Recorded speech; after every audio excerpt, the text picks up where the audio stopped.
Music, it's the lifeblood. It's like lifeblood of the people. Like oil is to Saudi Arabia. Yeah, there's a great truth you should know.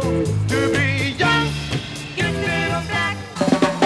Get up, stand up, DGA, stand up for your right one more time. No one in their wildest dreams would ever have thought that a small island like Jamaica has now been able to create a music that is part of the mainstream. You stand up.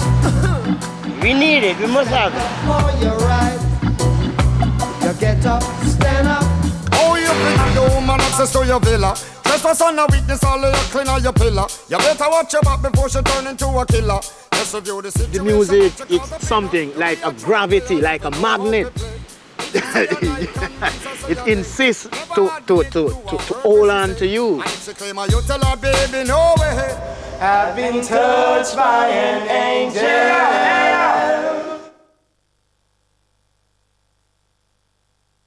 Forward!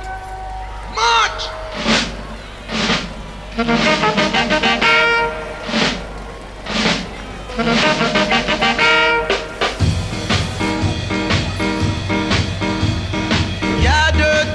On August 5th, 1962, Princess Margaret finally pulled down the Union Jack after more than 300 years of British rule in Jamaica. The soundtrack to this newfound freedom was the first truly Jamaican music, the newly invented ska.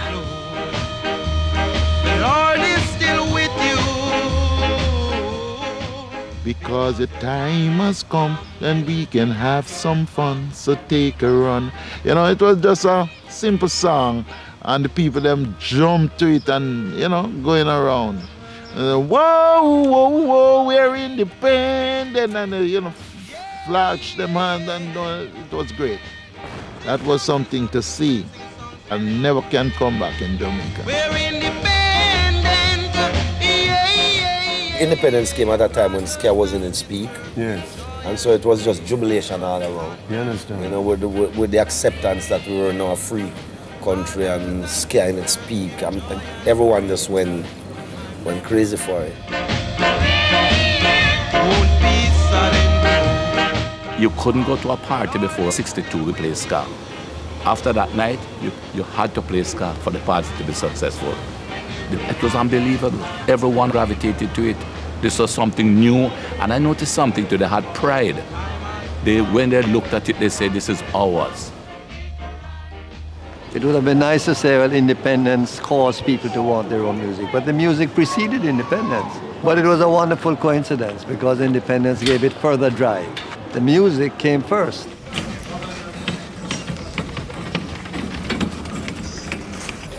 The story of modern Jamaican music starts in the early 1950s in the poorer areas of downtown Kingston with the emergence of a uniquely Jamaican phenomenon, still at the heart of the music 50 years later, the sound system.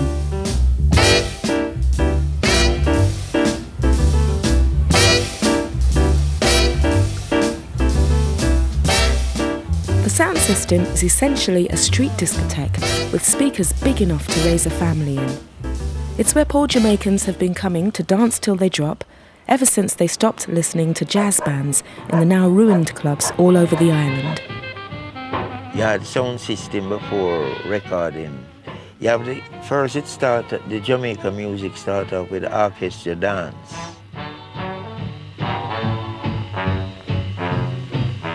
But when the sound system came in, they replaced the musician because people used to hire these bands to play, but the musician used to stop and eat a lot of corrugated, so it burned up a lot of time until, The band would go in intermission, and intermission forever. So the people got to get fed up of this no dance within the dance. So in the intermission, they made a mistake. They agreed that the first sound system should play in the intermission. That was the end of them. I never turned back. It was all about rhythm and blues.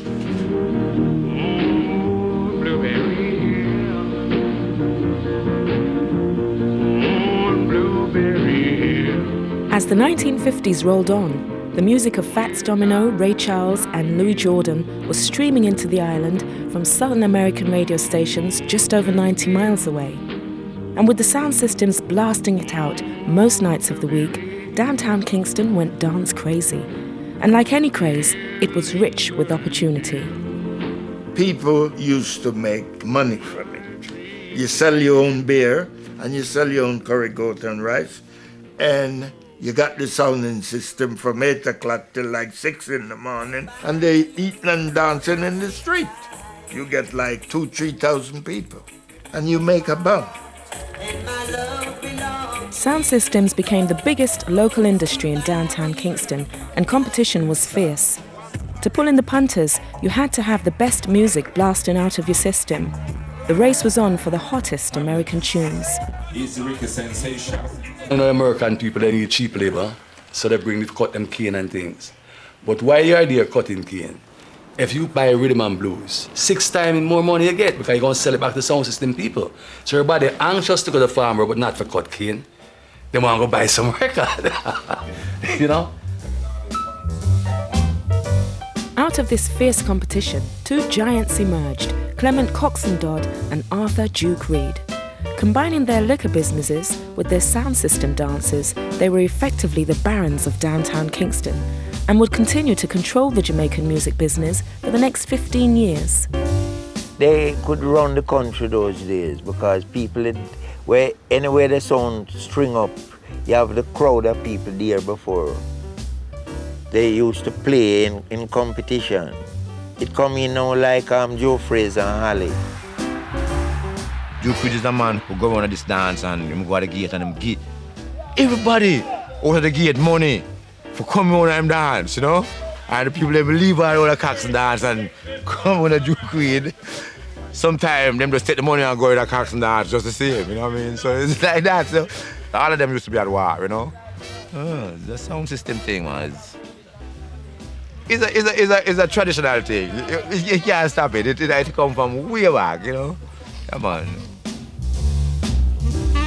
Yes, suddenly rum is served to sophisticates because suddenly Jamaican rum has regained its place among the great drinks of the world. Duke Reid had a rum there where it don't sell in the stores. If you think rum strong, you ask about rude to your parents. When you throw water, you know what happened? Yes. Throw chase in it. What do you think happened? Smoke. Little smoke, vapors thing, right? And that is what the brother might drink. Like they have cocaine now, that was for them cocaine. So after Duke Reid, give them 2 drinks of root to your parents and send them go cocks and dance. The dance done. People are jump fence to get out the fast.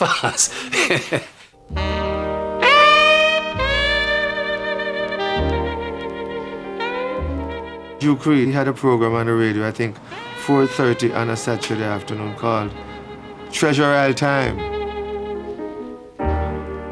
They would advertise the liquor business, and then he would, on those programs, they would play newly made Jamaican records. Decided to drink some more, but when I look at the clock, it was 3:45. To promote their sound systems, Reid and his competitors had turned to record producing by the end of the 50s, but not as we know it today. They had no intention of selling records to anyone else. They brought jazz musicians down from the tourist hotels to play Jamaican versions of American R&B, and then they just made 1 copy of each record to play on their sound system and achieve the much prized exclusive. We start imitating the rhythm and blues songs like say Smiley Lewis or Professor Longear or Louis Jordan, and you know those kind of beat. We tried to imitate it. It didn't turn out that way, so we decided to keep this as our own type. That's how that can come in.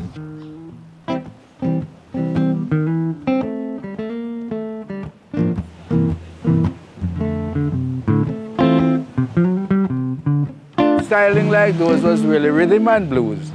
What we did to this rhythm and blues is like you'd be doing 1, 2, 3, 4, 1, 2, 3, 4. But the scanner we change it to 1, 2, 3. And then it's more 2, 4, 2, 4 instead of 1.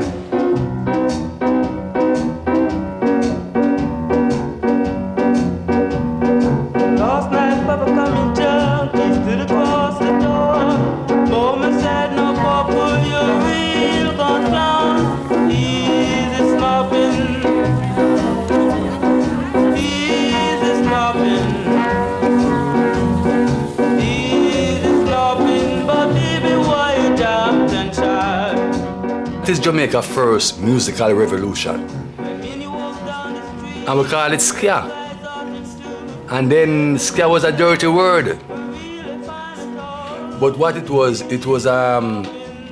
terribly influenced by Jamaican activities of the people, you know. Culture of Jamaica was pushed into it. And when the people took it on that fast, right, they just grabbed to it because it was them.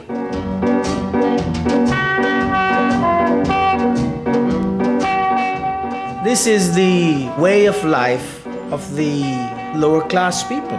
We haven't got anything else. What else we have? I mean, the middle class or the upper class can buy a ticket and go to Miami or somewhere like that. That's all you have. You don't know anything else. You would not find the creative force that comes out of the inner city in the residential areas in Jamaica, because they're more settled into a pattern, into a tradition. There's a social divide and a cultural divide. We live in two countries. When ska was popular downtown, it had no popularity uptown. In 1960, much of uptown Jamaica still preferred American music, and many of the jazz musicians who had invented ska were making a living playing the tourist resorts of the North Coast.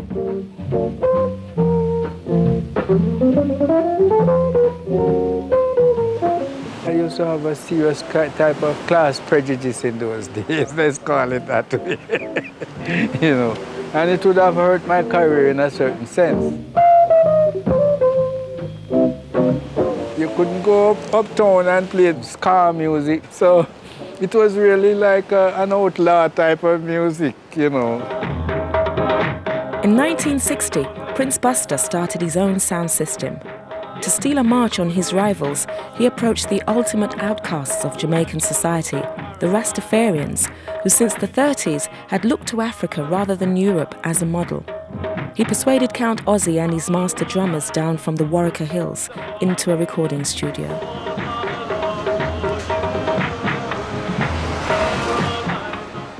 In those days, if you say it's a Rasta, all they have is black for you know. And when I make Carolina, that give the Rasta, whole Rasta speak. Because now, them, it was not the music world, them go to play upon sound system. And if you play upon sound system on the island, everybody go and hear you. In the early years in Jamaica, the Rastafarian community went under so much pressure, you know. At one stage, I think there was a decree in Jamaica. To kill the Rasta man. To kill the Rasta man and question him after, you know. Countazi, you know.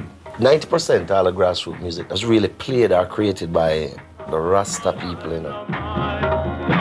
Rasta and Jamaican music have been inseparable ever since. Even at the independence celebrations, Count Ozzy and his troupe were part of the pageant laid on for Princess Margaret, whose reaction remains unrecorded. We brought with us most of the music of Africa, the rhythm, the kumina as a form of dancing, the Nyabingi drumming by our Rastafarians. To that has been fused some of the jazz influences emanating from our sisters and brothers in New Orleans. Culture has been a very strong element in all our art forms, but particularly in our forms of musical expression.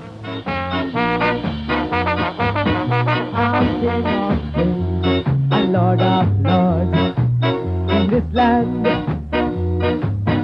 No more back talk from any of you, 'cause I'm king from the beginning. I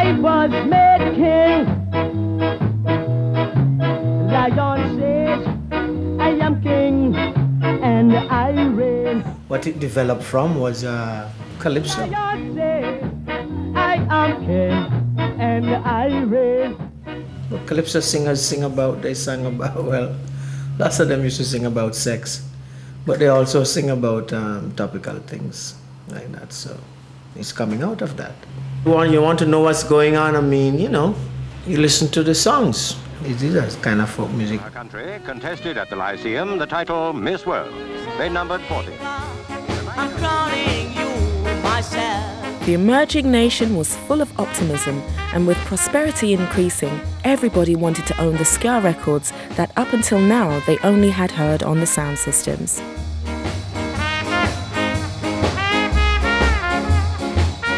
People started buying Jamaican records. Jamaican records was accepted as the record to buy, because you're hearing yourself, you're hearing things to do with you. All I want to know. Eager to capitalize on this new market, the sound system operators reinvented themselves as record companies. Prince Buster's Voice of the People, Duke Reid's Treasure Isle, and initially the top label Coxsone, run by the taciturn Clement Dodd. He was the first to realize that you could make a living beyond the sound system. With his profits, he set up the legendary Studio One, the first recording studio in Jamaica to be owned by a black man. Studio One was a permanent place that people recorded almost every day. We were always free to go there and record whenever we feel like. And these are the kind of facilities that you got that made it a special place, you know, because it's just like home, musically. Is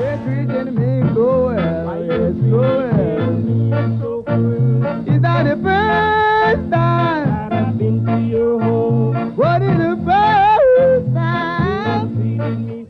Studio One is like Jamaica's Motown. That's where all the great artists, you know, we say they graduate at this place, Studio One. It was like a 9 to 5 job. We went there early morning and we would record all day. And I went in there at 7. I used to live at Mr. Dad's house with his children. Yeah. So every morning, I'd go to the studio with him and open the studio. He would pick up an assistant. His name is Bim Bim. Yeah, Bim Bim. Pick up Bim Bim first. We'll go to the studio, we'll open the studio and make his rounds. Every day we'll close the studio every night, drop Bim Bim home. It's like heaven. Just like in the old days of the sound system, Coxsone constantly needed new sounds to stay ahead. Every Sunday morning, young hopefuls gathered in his yard, hawking their songs and looking for a shot at the big time. The longest liver will see the moon. Listen to all them guys go up and sing, you know, and every time, but you know, we would sing around the side, you know, and them would say, you're so good in it, you know. And every time them say, your turn, man. I said, no, make them go on, make them go on. When I saw Coxsone himself did an audition, right? Or some auditions too, before I started that. And he would tell artists that he figured weren't ready or didn't want them back. I said, okay, come back 7 years' time, you know? It was 6 o'clock in the evening. I was the last person to go up. You know, the place was still packed up. And, you know, my first song, you got to be sure of a woman's love. And everybody crowd around, man. Everybody say, you the voice, yo. You the voice. Everyone crowd around, you know, and Mr. Dad say, nice. And the Tuesday, I went on to my first 2 songs. Another group of youngsters signed by Coxsone were the Wailers, Bunny Wailer, Bob Marley and Peter Tosh. In 1964, within a year of Studio One's opening, they sold an astonishing 70,000 copies of Simmer Down.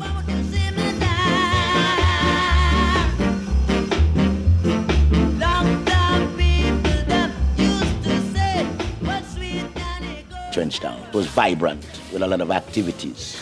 The place was like a, what do you call it, like a Piccadilly, like Hollywood. Music as being the center of attraction. Everybody was singing like a family.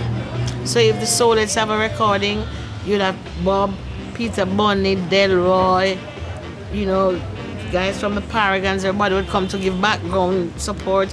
If the Wailers have a session sometime, you would have the Ask Us girls come work with us tonight. We have 2 tunes doing listening, look at all the harmony. So that was like fun. We weren't being paid because Coxsone, we didn't get money that time. Sometimes we get money to buy us a patty or cocoa bread, and if we're going on Fridays, we would get a pound or 30 shilling or something like that. But we didn't have a problem.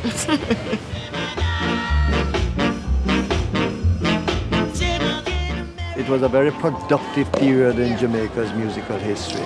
Hit after hit, every month there would be a new hit for different singers. And it was as if all the singers and the talent in popular music had been kept locked up in a cupboard.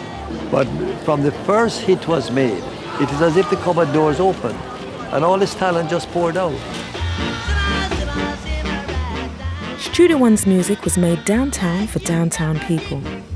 The musicianship necessary wasn't that easy to achieve if you were poor in Kingston, but luckily there was also a downtown academy. If Studio One was Motown, the Alpha Boys School was the Juilliard School of Music.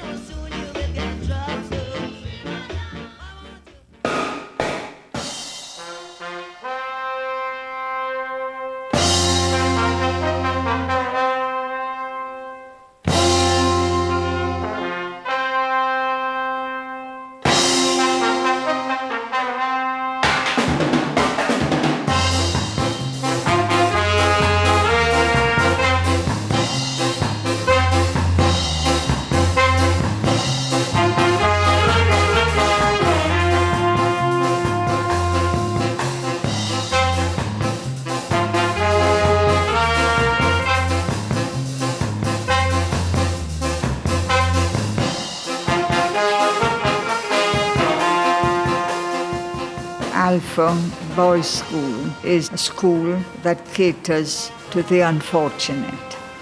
It teaches them trades that they can earn a living after they leave here, and some go abroad. I think you met Rico Rodriguez, he's a trombonist. My mother couldn't angle me no more, and that's the way I end up in Alpha. Maybe she feel I'm more protected up there.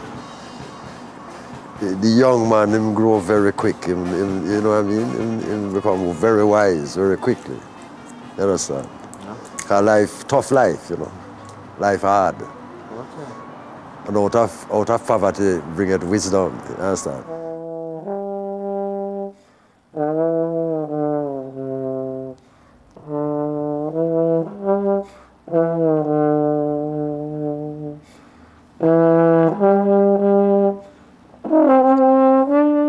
Well, the reason why I'm here was because my parents abandoned me.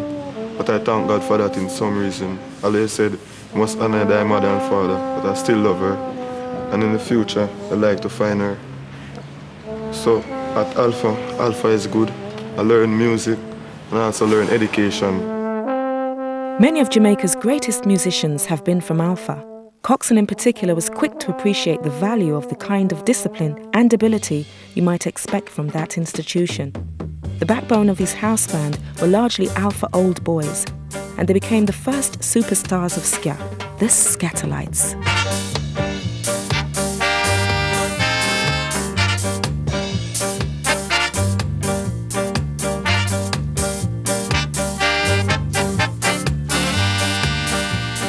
Oh yes, the Scatterlights. That was Johnny Moore. He is touring France now. And Lester Sterling, he's in America. Tommy McCook was very good at that. He was a saxophonist.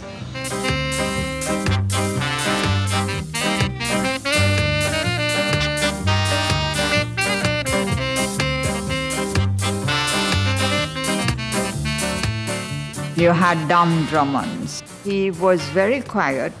He loved his instrument. And when he was still in school, he was about the best trombonist in Jamaica.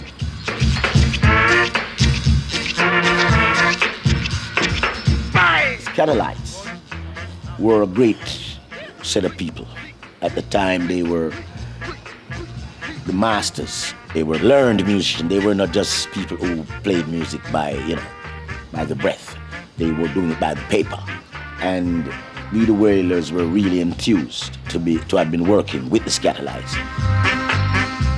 There came on the scene this talented aggregation, the most formidable array of talent which Jamaica has ever seen in a single band, and dare I say is ever likely to see in the future.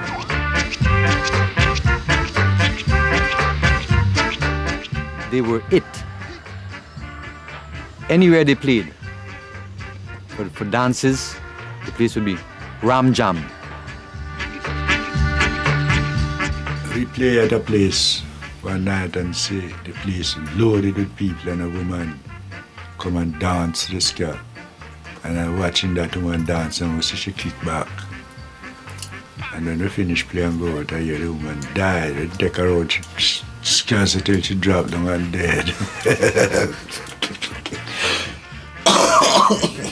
Serious thing, man. What's the ska killer? Yeah, man. Yeah, man. The Scatterlight carry a heartbeat. Yeah.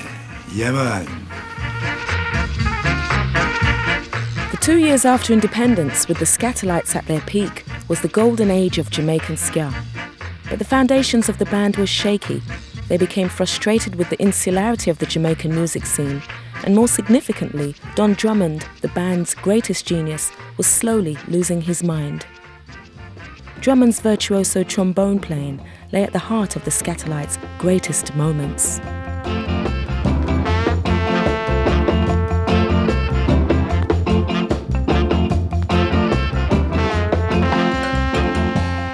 A lot of his compositions were minor chord tunes, smooth, more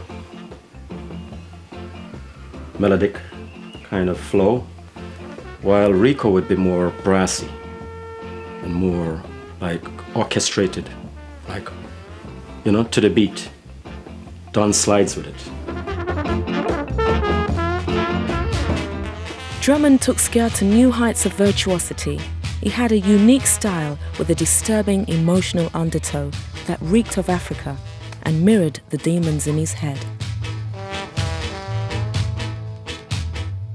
He got in friendship with this lady, and he didn't like her dancing, and so that brought a sort of a bone of contention between them. Jealousy and the lack of material and career advancement built up disastrously in the mind of the introspective Drummond. And on New Year's Eve 1964, he killed his girlfriend Margarita. I used to say to myself, I wonder if he's really guilty of doing that act. But they found him guilty, and then they placed him in the madhouse, Bellevue that is. And after a while, he had some altercation with somebody there, or with people there, or some fuss, and he died. I was sorry to hear, because he was such a great musician, very, very great, regardless of how mad he was.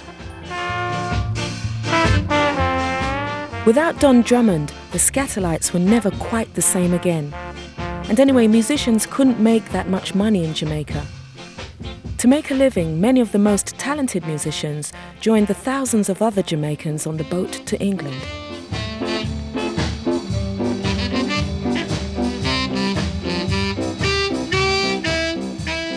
I just want to change from Jamaica for me. I play music long time and I not really play with no band or nothing, you know. So come in England, try out my luck.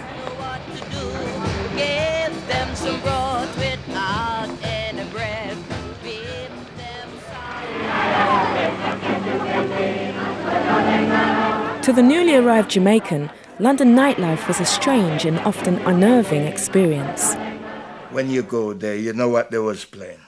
Bottoms up and the choo-choo-choo and all these kind of things. Knees up, Now you coming from Jamaica where you used to. So we couldn't take it.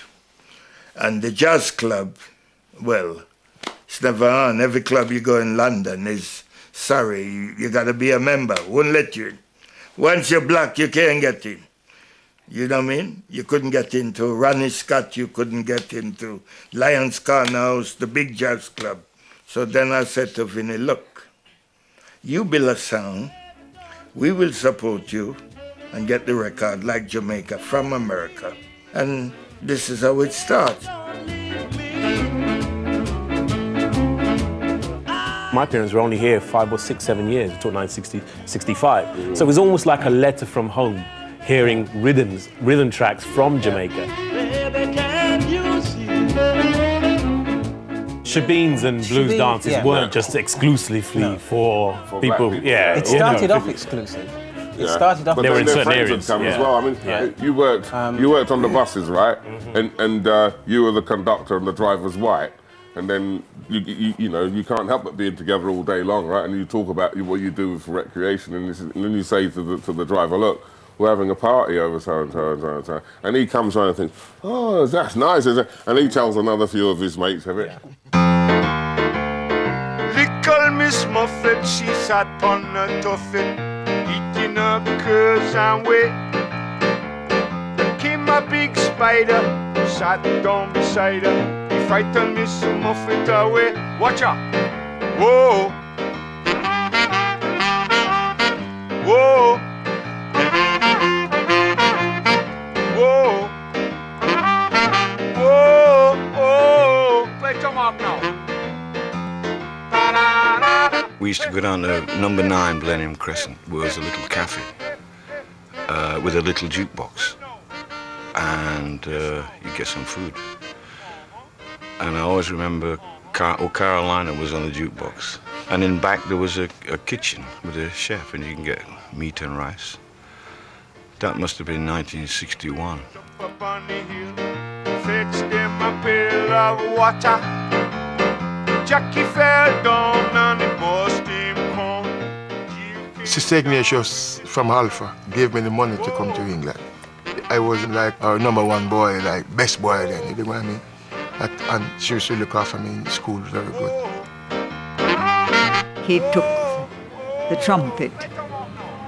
He was very helpful because I used to send him to my brother's store and so on. He used to do shopping for me. Right now. There's this great cultural mix. And at the same time, Buster came over from Jamaica, and we had access to West Indian records. Greatly opened areas, because the British market, I mean, British record releases was pretty limited at that time. You know, we were hearing cover versions. You had to hear the original. Yeah, we had access to the real thing. You felt like you were at the start of something there. By 1962, the scene was big enough to move from West London to the West End. Soon, Count Suckle's The Roaring Twenties in Carnaby Street became one of the hippest venues in town.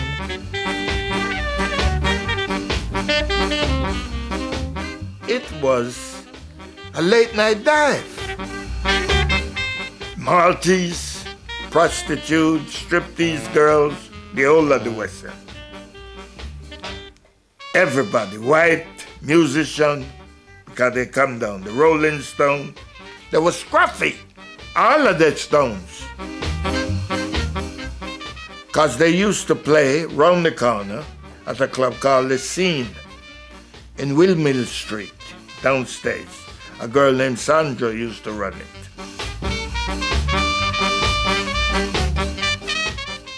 People was like coming at 5 in the morning, 6. And that's when I met Christine Keeler, Mandy Wright Davis, and Perfumer.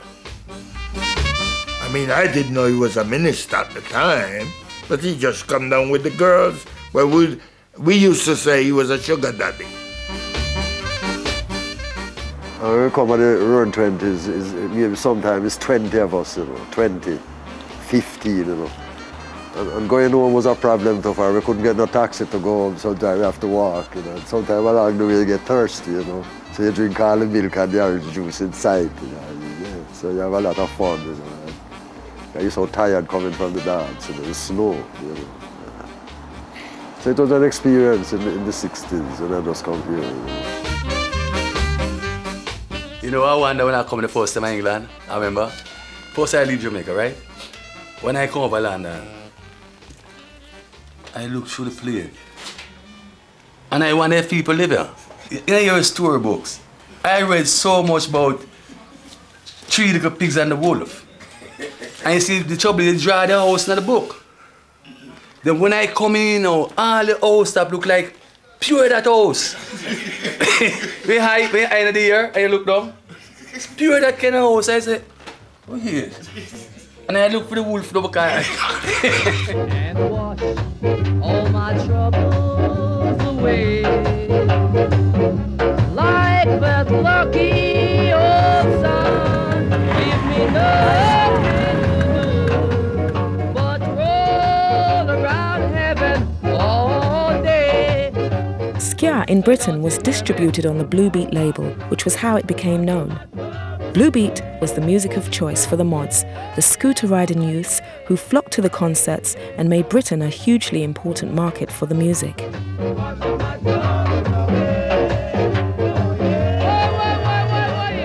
They saw me as a rebel and identified themselves as such. So there was some compatibility there. I think so, because you should see them when I make my show. It's just come like me and them as one. And then protect her right through the tour. Like that lucky old sun, give me nothing to do. By 1964, Jamaican record entrepreneur Chris Blackwell was convinced he could get a UK hit with a ska record. He had the right singer in Millie Small, so he brought over Ernest Ranglin to London to provide the spark.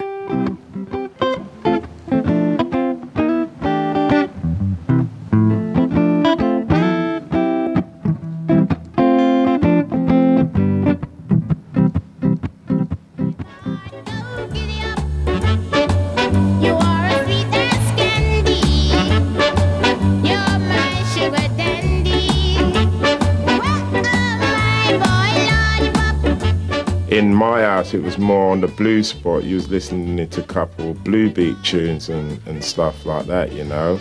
And then the biggest breakthrough was when, you know, Millie Smalls came out with My Boy Lollipop, and I think that changed everybody.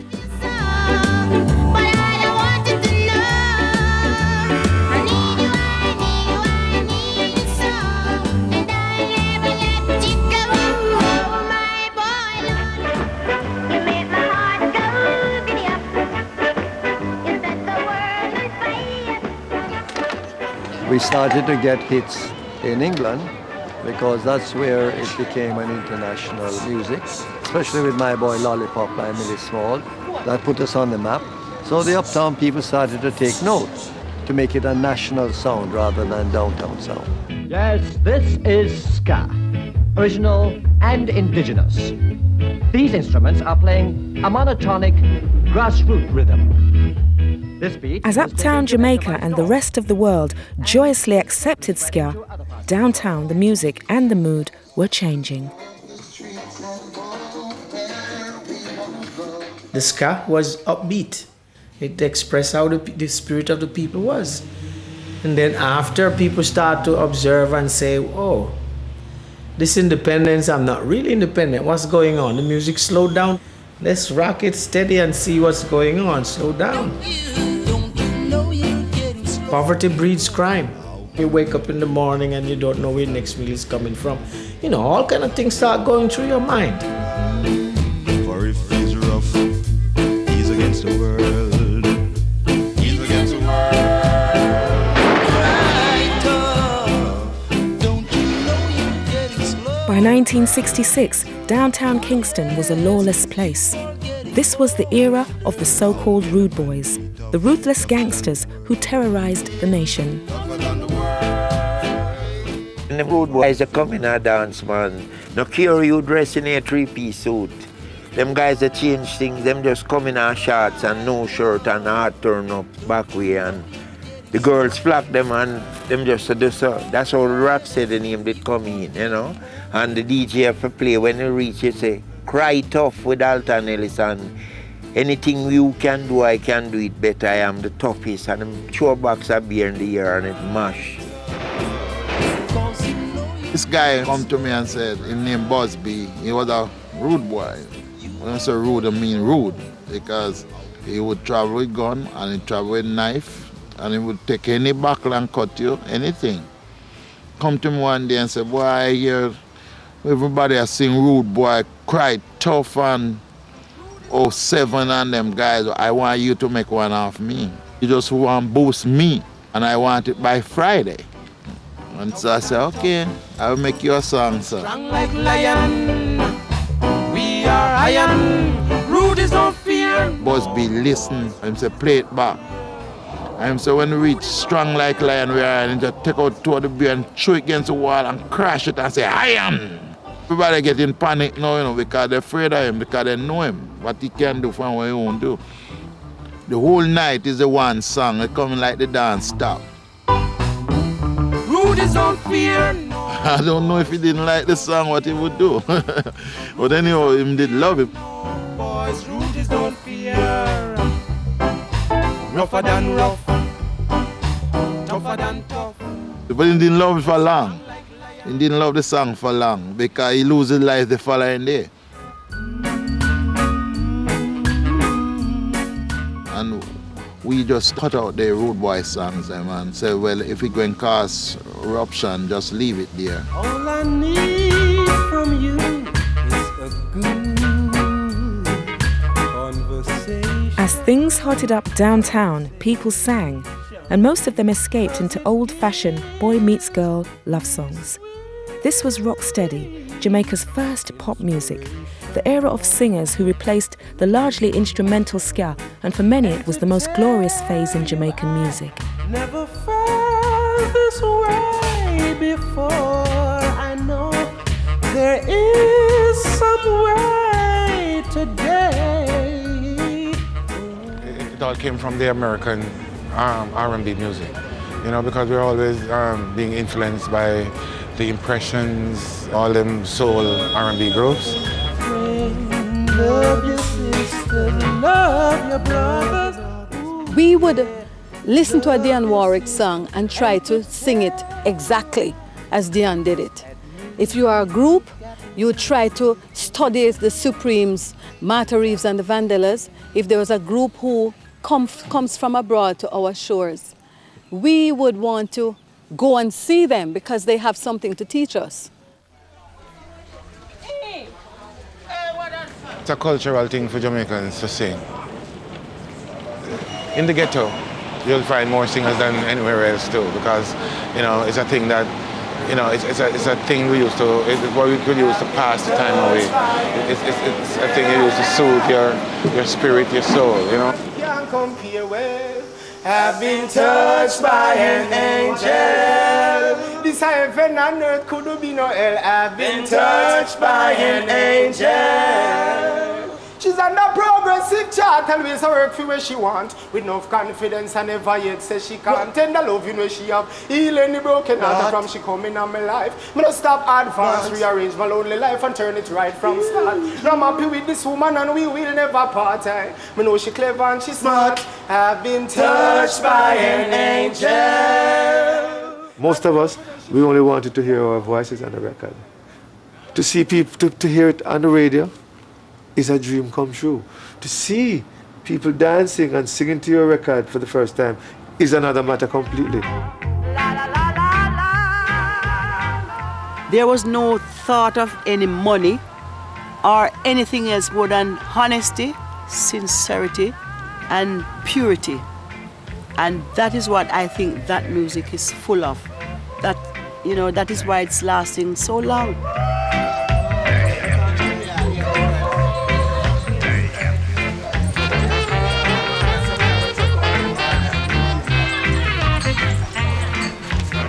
The songs lived. You'd have a song, man, 1 year straight. It's selling for 1 year, not a little thing like some tune come and just sell for 1 month and done. Them tune they sell and never ever die. People still buying them. My biggest sales in this store is what is? And I have everything up to date, I'm up to date. Rocksteady saw a power shift in the music industry.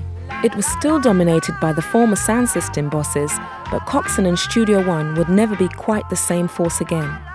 Many of the artists, like the Paragons, Alton Ellis, and the Melodians, promptly signed up with his old rival Duke Reid, who still ran his own sound system and realised the potential of the more easily danceable Rocksteady beat. When the first song came out, like Alton Ellis sing a song called Girl I've Got Today.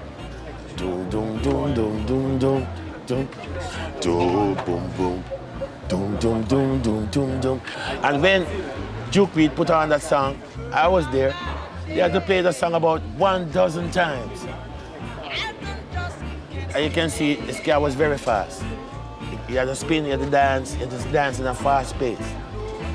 So what we did was, at the time, most of them had the same bass line because the bass man didn't have enough time to emphasize on his bass line. So what we did was cut it down a little so the bass man could more move his fingers and have a line. So that's how you come to have these reggae lines. Do do do do do do doom doom. Do do do do do do doom doom. You know, you give him more time to do that. In the Sky, you couldn't do that. Reid's Trojan sound system had been notorious for the vicious fights that often accompanied his dances. Experiences which made the ex-policeman the ideal man to set up his Treasure Isle studio amongst the rude boys of downtown Kingston. He was a no-nonsense man. He never harbor any foolishness. Police used to go and come. If you're a rude boy, you have to leave your rude boy business outside, right? Then Joe could have seen you. As I say, he was a no-nonsense man. And this is the studio over there, on top. Was the studio. You know, his engineer was a man called Smithy, one of the best in Jamaica. Mr. Smithy, his engineer. Now down here was his liquor store. You'd have a lot of boxes on the roads with liquor and drinks and all those, and nobody take anything. Well, you see, Duke, he's respected around the area, and he's well armed. He got at least 3 guns on him. One long one on his hip, and one on his feet.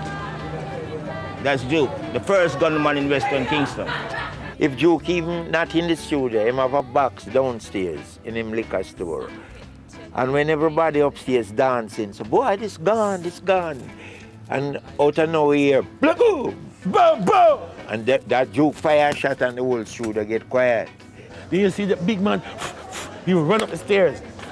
Say to Tom McCook and all those people, what are you playing? I don't want that. I want this, I want that. You know, everybody just shut up and listen to what he said. Then you had a on man, he's dead now, named Marquis. Say, listen, and Duke, say, play it back, Smithy, and quiet, and Marquis put out him head like this and say, yes, the boss was right. The tune need a 17 there, sir. Rocksteady lasted 18 glorious months, but finally there was no escaping Jamaica's worsening conditions. Bass lines became heavier and the subject matter more socially concerned. Them a loot, them a shoot, them a wear action. You have to give me money.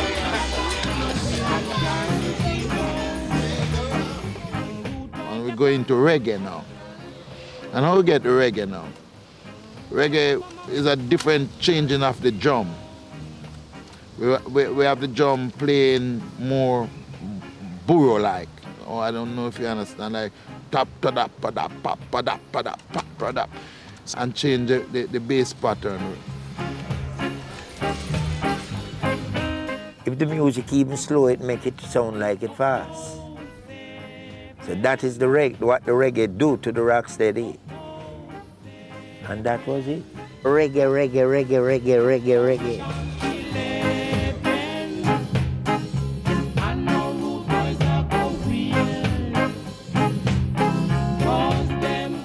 Reggae was everywhere. Dozens of studios sprang up and sheer volumes saturated the market. Producers needed a new outlet for the music.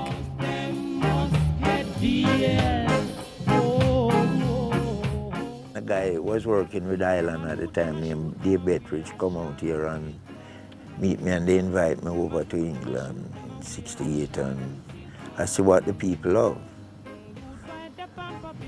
England is the gateway to really reggae music. The English market became essential to Jamaican producers with its large and by now settled Caribbean community.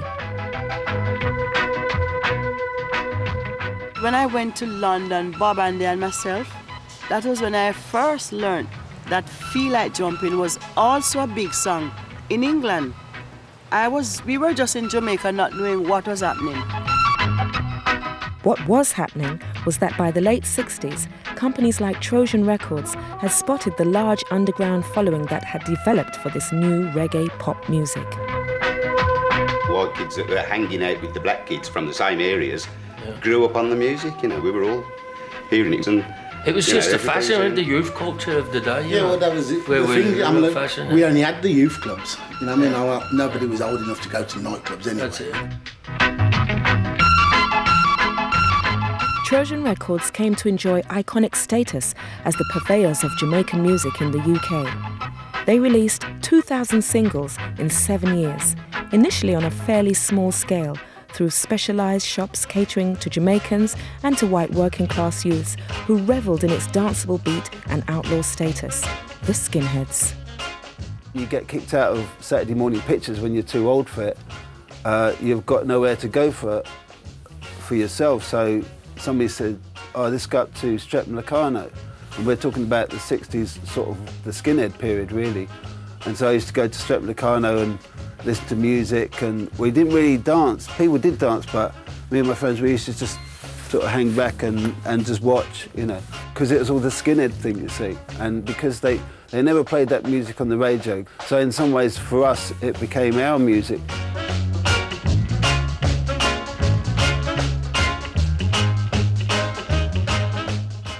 The Skinners at the time were really into reggae. I mean, they are branded now as what you call a neo-Nazi group that don't like black people and Jews.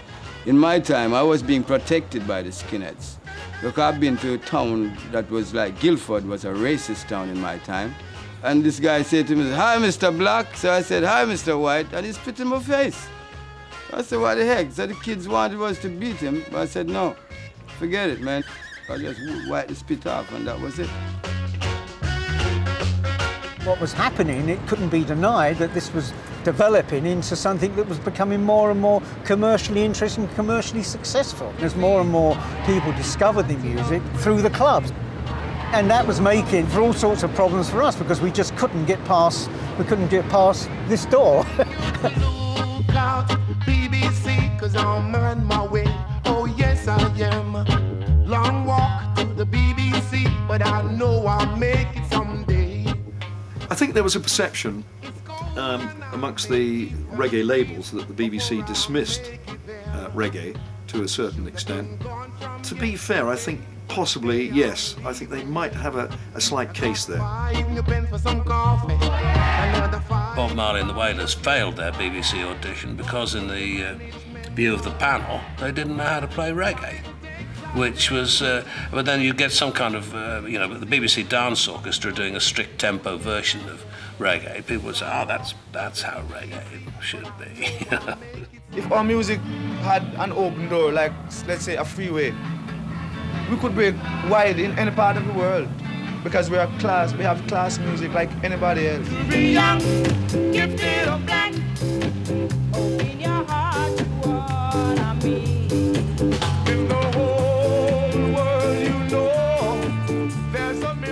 We just did that song because we were teenagers wearing afros and, trying to be too conscious black people. And we said, this is a good cover song for us to do. Trojan were determined to break reggae to the mass market and pulled out all the stops for their new releases. When they introduced strings on the British versions of the songs, I think it made quite a difference because they made them more into, not so much the raw sound that would probably be acceptable elsewhere, but it made it more into a pop record and then went to a much bigger market. Reggae became part of pop mainstream. skinheads, the BBC, school dances. Suddenly everyone was playing reggae. Sounds of soul. I am W.O.O. and I'm still here again.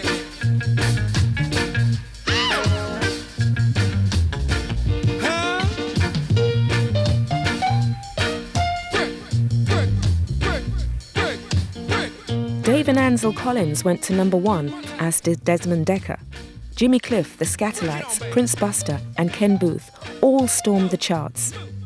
And everyone loved it when Max Romeo turned out to be a new kind of rude boy. Because there was the wonderful Max Romeo Wet Dream thing, which was just such a great pop record. Obviously the lyrics, you can see why they had a problem with that lie down girl, let me push it up, push it up. Lie down, girl, let me push it up, lie down. I try to explain, I said, look, man, it have nothing to do with sex. I'm talking about my house leaking here. Me and my lady sleeping in bed, rain falling, the roof is bloody leaking. She's getting up to plug the leak, and I'm saying, lie down, girl, I'll push it up.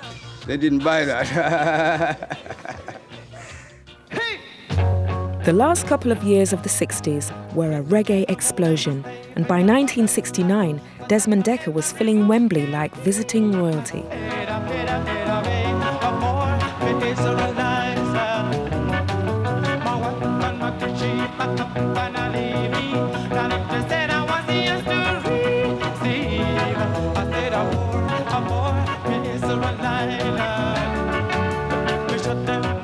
That reggae pop music, I suppose, we were beneficiaries of it as well, The doors had been opened and people have been softened up enough to start listening, The music of downtown Kingston had not only conquered Jamaica, but made it to the heart of the old colonial masters. And there was still a great deal further to go. Oh, we gotta do all things. Everybody got to rock. I gotta do your thing. Oh, yeah. You got to do your thing. Hey, you got to do your thing. No, you got to do your thing. I do your thing. I've got to say, bye-bye. I'm going. Hallelujah.